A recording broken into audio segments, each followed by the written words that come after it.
السلام عليكم، ازيكم عاملين ايه؟ وحشوني من الفيديو اللي فات. يا رب تكونوا كويسين. اخباركم ايه؟ كل سنه وانتم طيبين. العيد اهو على الابواب. كلنا طبعا زعلانين ان رمضان خلاص فجاه كده خلص او يعتبر بيخلص. بس ان شاء الله خير. وقبل اي حاجه وقبل اي شغل وقبل اي كحك وقبل اي بسكوت وقبل اي حاجه، مش عايزين في العشرة الاواخر ان احنا ندعي لاخواتنا. ربنا ينصرهم، ربنا يقويهم، ربنا يفك الغمه اللي هم فيهم. صدقونا الواحد ما بيبقاش عارف. بقى جواه كلام كتير قوي قوي قوي بس مش قادر يعبر عنه. فاضعف الايمان ان احنا ندعي لهم، وان شاء الله ان شاء الله ربنا ينصرهم. اللهم امين يا رب العالمين. عملنا 4 رتر صودا سايله، حكايه بمعنى كلمه حكايه. بسم الله. بصوا، ودي لسه معموله. بصي عامله ازاي، خطيره، تحفه تحفه تحفه. نخلي بالنا كده من الامن والسلامه عشان الدنيا تبقى حلوه. دي لسه معموله دلوقتي فلسه الميه مغبشه شويه، اما هتقعد اكتر من كده هتلاقيها اكنها عامله زي الميه العاديه. ربنا يسترها علينا وعليكم. مش عايزين نتكلم كتير، عايزين ندخل على الفيديو ونتفرج عليه لاخره. ان عجبنا الفيديو لايك وشير وسبسكرايب. باي. نسمي كده حبايبي، نقول بسم الله وعلى بركة الله. بصوا معايا هنا رتر مية او 1000 جرام من الحنفية عادي. هحط عليهم ايه؟ هحط عليهم رتر تاني او 1000 جرام تاني تلج. يعني انا وزنته وبعد كده حطيته في الفريزر. ممكن تعملي الكمية كلها تلج مكعبات صغيرة. تالي في كيس تاني. هبقى افك الكيس. تمام كده حبايبي، خلاص اهو. ليه بقى حاطه تلج؟ عشان احنا دلوقتي هنحط 2 كيلو من الصودا.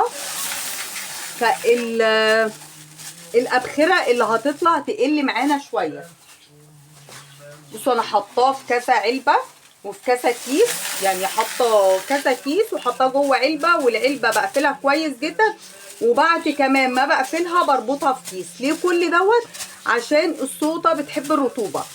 اي شويه هوا خلاص كده هقلب بقى. بصوا كده كده التلج هيسيح معانا. بصوا انا بقلب بحاجه كبيره شويه. عايزين مكان يكون جيد التهويه، تكوني لابسه كمامه، تكوني عامله حسابك ما يكونش جنبك اطفال ولا جنبك اي حاجه.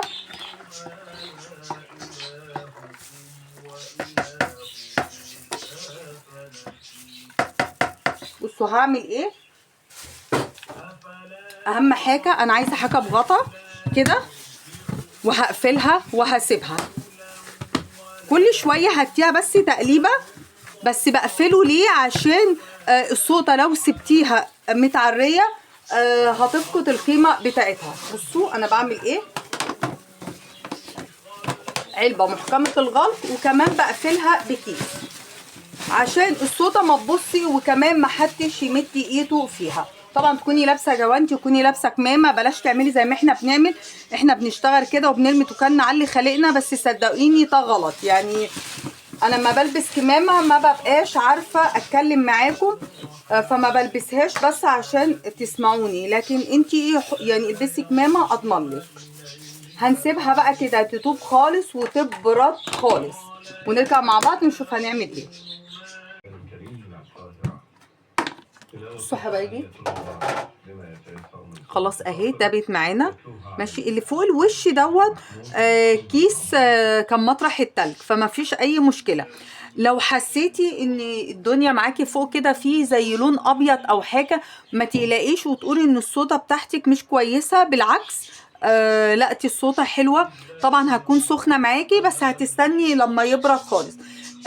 نفترض لا قدر الله في حاجه طرطشت على ايديكي، يكون جنبك خل مش ميه، يكون جنبك خل كده، هتحطيه خل على ايدك ان شاء الله مش هيحصل اي حاجه، وربنا يسترها يا رب. الخطوه بقى الاهم من اللي احنا عملناه ده، هتحطي الصودا في ايه. بصوا انا ده جيركن بتاع اي بقى صابون سايل والحاجات ديت، او ممكن تشتريه ده. بصوا الجيركن تقيل مش الحاجه الخفيفه، ما ينفعش تحطيها في ازاز الميه والحاجات الخفيفه دي ما تنفعش. انا عايزه بلاستيك يكون تقيل ومحمل عشان الصودا بتاعتي ما تسيحوش، ان انا الصودا بتاعتي ممكن تسيحه، فانا مش عايزه اوصل للمرحله ديت. انا عايزه حاجه تقيله هتحطيه فيها وهتقفليه كويس وهتكتبي عليه عشان بس يبقى الكل عارف ان دي صودا، ان ممكن حد يفتكرها ميه او يفتكرها اي حاجه. انا كمان بحطها في كيس، يعني انا بقوم حطها كده وبقوم ربطها في كيس وبقوم سايباها. هنعمل ايه؟ هنحطها بقى، بس انا الصراحه مش هحطها على الكاميرا عشان بس بقلق مع التصوير وكده. انا هحطه على الحوض وبعد كده هنرجع مع بعض نشوف شكله هيبقى عامل ازاي. بصوا يا حبايبي، وكده نبقى احنا عملنا ما شاء الله 4 لتر او 4 كيلو صودا كاوية. هي طبعا ما اسمهاش صودا يعني، بس هي بتتقال في مصر كده. عملنا 4 لتر هنعمل بيهم بقى الفترة اللي جاية شغل حلو جدا. لما تيجي تبرد معاكي، يعني انا مثلا بعمل ايه، حطيتها هنا، او الجردل اللي كنت حطاها فيه بحطه في طبق تاني فيه ميه بتلج. ليه؟ عشان تبرد معايا بسرعه.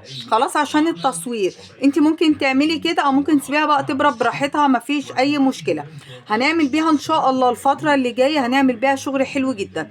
الصودا السايلة هتلاقيها بعد ما تبرد معاكي وتقعد يوم او يومين، اما هتيجي تستخدميها هتلاقيها ان هي تقلت شوية، بقت شبه مش جريسرين، بس بقت شبه الجريسرين شوية. هتحس ان هي مدية تقل، هتديكي نعومة في الصابونة حلوة قوي قوي. هنشتغل بيها وهنشوف الشغل اللي جاي ان شاء الله هيبقى شكله عامل ازاي. يا رب وصفة النهارده تكون سهلة وخفيفة على قلبكم. السلام عليكم ورحمة الله وبركاته.